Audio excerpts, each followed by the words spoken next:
Trump का मुबाहिसा car चल गया। जो बाइडन मुकाबले से पहले ही आउट। अमरीकी सदर सदारती उम्मीदवार की हैसियत से दस्तबरदार कहा, बकिया मुद्दत बतौर सदर फ़राइज़ की तकमील पर तवज्जो दूंगा। अपने फैसले पर रवां हफ्ते कौम से खिताब करूंगा। मेरी दस्तबरदारी पार्टी और मुल्क के बेहतरीन मफाद में है। अमरीकी कौम की खिदमत मेरे लिए बाइस फ़ख्र है। हमने मिलकर कोरोना और मुआशी सूरत हाल का मुकाबला किया। कैमला हैरिस की पार्टी में सदारती उम्मीदवार के लिए हमायत करता हूँ। जो बाइडन ट्रंप के खिलाफ मुबाहिसे में अच्छा तासुर नहीं दे सके थे। डेमोक्रेट सरकार की जानिब से शदीद दबाव का सामना था। 35 डेमोक्रेट सरकार ने जो बाइडन से दस्तबरदार होने का मुतालबा भी कर रखा था। डेमोक्रेट की जानिब से नए सदारती उम्मीदवार का ऐलान ताहाल नहीं किया गया। नए सदारती उम्मीदवार के लिए अगस्त में वर्चुअल वोटिंग होगी या फिर ओपन कन्वेंशन बुलाया जाएगा।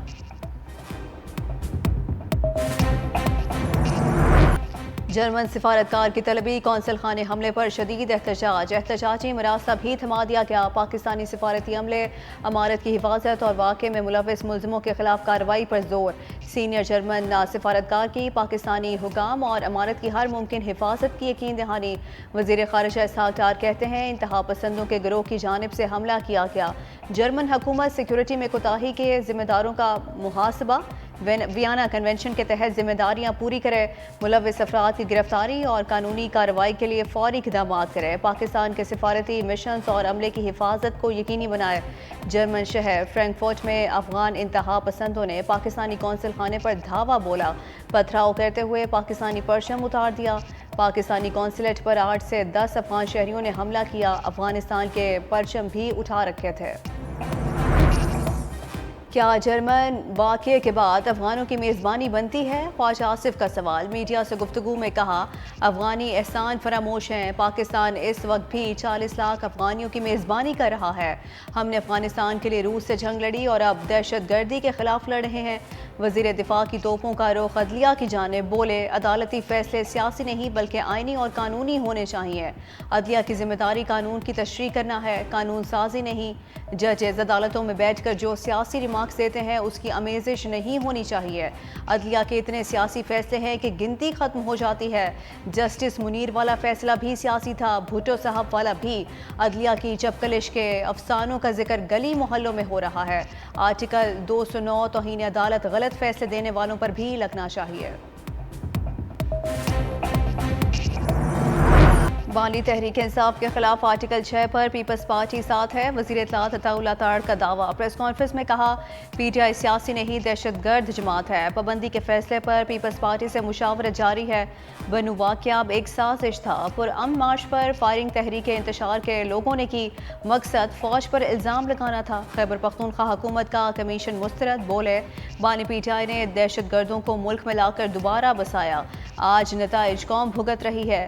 फ्रैंकफर्ट हमले में भी पीटीआई के मुलविस होने का इंदिया। कहा, वाक़े में सियासी नासिर मुलविस हुए तो बानी पीटीआई उन्हें नहीं बचा सकेंगे। कोई पाकिस्तानी मुलविस हुआ तो पासपोर्ट मनसूख करेंगे।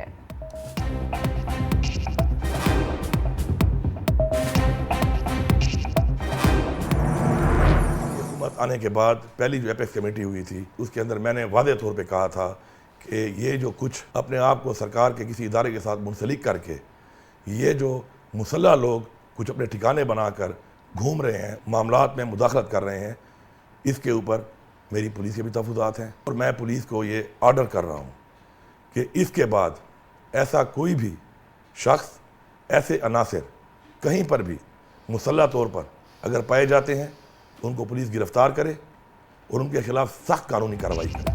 वज़ीर आला खैबर पख्तूनख्वा का सूबे में मुसल्लह अफराद को गिरफ्तार करने का हुक्म। वीडियो पैगाम में कहा कि एपिक्स कमेटी इजलास में बताया था, कुछ मुसल्लह लोग सरकारी एहलकार बनकर घूम रहे हैं, सरकारी और गैर सरकारी मामलात में मुदाखलत कर रहे हैं। पुलिस को हुक्म दिया है मुसल्लह अनासर को देखते ही गिरफ्तार कर लिया जाए। मजीद बोले, बनू वाक़े पर अवाम के तहफ़्फ़ुज़ात दूर करेंगे। मुशीरान ने मामले पर कमेटी तश्कील दे दी है। कमेटी आज मुझसे मिलकर मामले पर बात करेगी।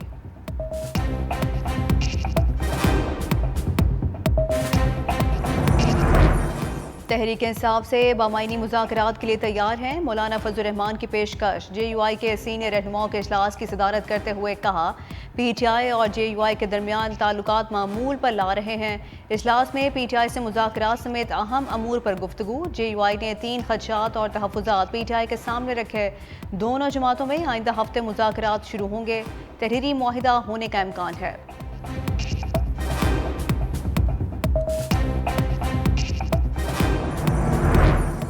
JUI का मैंडेट PTI ने चोरी किया। गवर्नर खैबर पख्तूनख्वा फैसल करीम कुंजी का नया दावा। कहते हैं मौलाना फजल रहमान तहरीक इंसाफ से अपना इंतकाम ले रहे हैं। वजीर आला का बटन मेरे हाथ में है, जिस दिन चाहूँ ऑन ऑफ कर सकता हूँ। अली अमीन गंजापुर को PTI की 10 साल कारकर्दगी पर मुनाजरे का भी चैलेंज।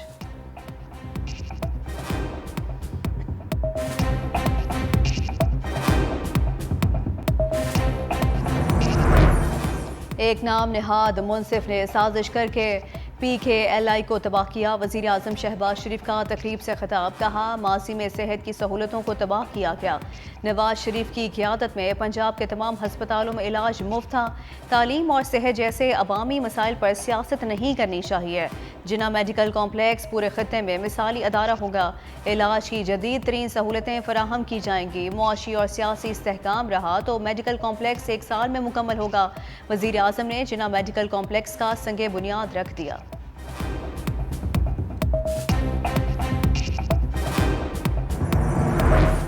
तहरीक इंसाफ का इलेक्शन कमीशन से कानूनी मैच डालने का प्रोग्राम। चीफ इलेक्शन कमिश्नर और 4 मेंबरान के खिलाफ आज रेफरेंस दायर करने का फैसला।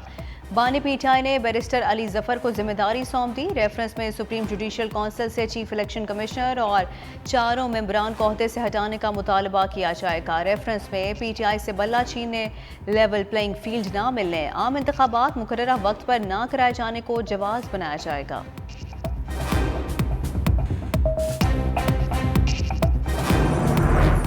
बानी तहरीक इंसाफ और बुशरा बीबी के लिए कानूनी महाज। तोशाखाना के नए केस में गिरफ्तारी के खिलाफ दरखास्तें। इस्लामाबाद हाई कोर्ट में आज समाअत होगी। चीफ जस्टिस आमिर फारूक और जस्टिस समन रिफत इम्तियाज समाअत करेंगे। दरखास्त में इस्तदा की गई है कि गिरफ्तारी गैर कानूनी है, रिहा करने के अहकामात जारी किए जाएं। आइंदा किसी भी मुकदमे में गिरफ्तारी हाई कोर्ट के अहकामात से मशरूत की जाए। तोशाखाना नया रेफरेंस में बानी PTI और बुशरा बीबी शामिल तफ्तीश ना हुए। जेल ज़राए के मुताबिक नैब टीम 2.5 घंटे तक इंतजार के बाद वापस लौट गई। नए तोशाखाना रेफरेंस में इतवार को जिस्मानी रिमांड का आखिरी रोज था।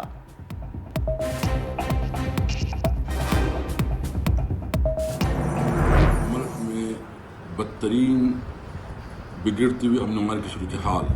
एक तरफ मुल्क जो है ना में आग खून का खेल खेला जा रहा है, दूसरी तरफ ये पॉलिटिकल पार्टीज के खिलाफ क्रैकडाउन्स कर रहे हैं। हमारे सोशल वर्कर और ख़ासकर जो सोशल मीडिया से मुतालिक लोग हैं, उनको गैर कानूनी तौर पर उठाना, अनकॉन्स्टिट्यूशनल इक़दाम, उसके खिलाफ हमने आइंदा जुम्मा पूरे पाकिस्तान में तहरीकी तहफ़्फ़ुज़ आईन पाकिस्तान के तहत एहतजाज का ऐलान किया है। हमारे अरकान असम्बली को दबाव में लाकर वफादारियां बदलने की कोशिश की जा रही है। रहनुमा PTI असद कैसर का दावा। कहा, अरकान कौमी असम्बली की खरीदारी के लिए बड़ी बड़ी बोलियां लग रही हैं। मुल्क भर में अमन अमान की सूरत हाल बिगड़ती जा रही है। तहरीक तहफ़्फ़ुज़ आईन पाकिस्तान ने आइंदा जुम्मा मुल्की पुरअमन एहतजाज का ऐलान कर दिया।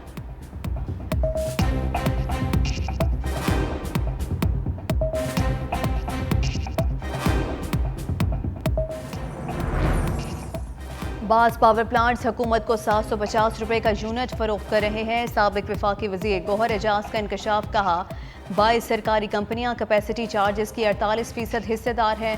गुज़श्ता 3 माह में 169 अरब 36 करोड़ अदा किए गए। IPPs मुआहिदों की वजह से हुकूमत कोल पावर प्लांट से औसतन 200 रुपये फ़ी यूनिट, जबकि विंड और सोलर की 50 रुपये फ़ी यूनिट से ऊपर कीमत अदा कर रही है। महंगे तरीन IPPs को 19 खरब 50 अरब की अदायगियाँ की गईं। सिर्फ सस्ती तरीन बिजली फराहम करने वालों से बिजली खरीदी जाए। पैदा करने की सलाहियत 41,000 मेगावाट है, तो फिर लोड शेडिंग क्यों है? कितनी IPPs ऐसी हैं जिन्होंने 2 साल 3 साल से 1 मेगावाट भी बिजली नहीं बनाई है और अरबों रुपए उसको फराहम किए गए हैं। उन मुआहिदों के नतीजे में जो इन हुकूमतों ने किए हैं, कि जो आज भी पीडीएम की सूरत में मौजूद है। पाकिस्तान की कौम अपनी बिजली के बिलों में यह कीमत अदा कर रही है। हिसाब दो, जो जिम्मेदार हैं उनको पकड़ो और इस अजाब से पाकिस्तान के अवाम को बचाओ जो इतनी बड़ी महंगाई की सूरत में मौजूद है। अमीर जमात इस्लामी हाफिज नईमुर रहमान का IPPs के फ्रांसिक ऑडिट का मुतालबा। कहा 1994 से IPPs मुआहिदों का धंधा चल रहा है। महंगी बिजली ने मईशत और मिडिल क्लास तबके को बर्बाद कर दिया। जागीरदार और वटेरे हुकूमत में बैठे हैं, इन पर टैक्स नहीं लगाया गया। ताजिर टैक्स देना चाहता है लेकिन सहूलियात नहीं दी जाती। बड़े बड़े लोगों की मुफ्त बिजली और मुराद को ख़त्म किया जाए।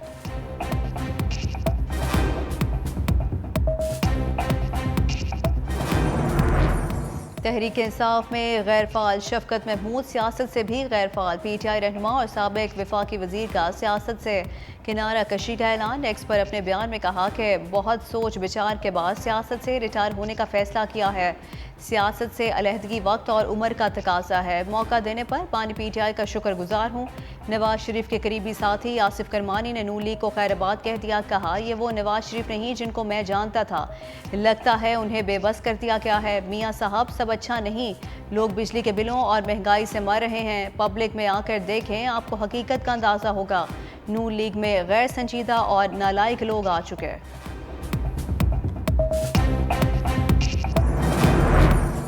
अवाम महंगाई की सूली पर अवामी नुमाइंदों की नित नई फरमाइश है। स्पीकर कौमी असम्बली ने कायमा कमेटियों के चेयरमैन का नई गाड़ियों का मुतालबा मुस्तरद कर दिया। गैर ज़रूरी बैरून मुल्क दौरों पर भी पाबंदी। इतलाक पार्लिमानी वफूद और असम्बली अफसरान पर होगा। खानों और रिफ्रेशमेंट पर भी पाबंदी। डिनर और लंच के टाइम कोई इजलास ना रखने की हिदायत। स्पीकर रियाज सादिक ने कहा कायमा कमेटियों के चेयरमैन के लिए पहले से मौजूद गाड़ियाँ बिल्कुल ठीक हैं, नई गाड़ियों की ज़रूरत नहीं है।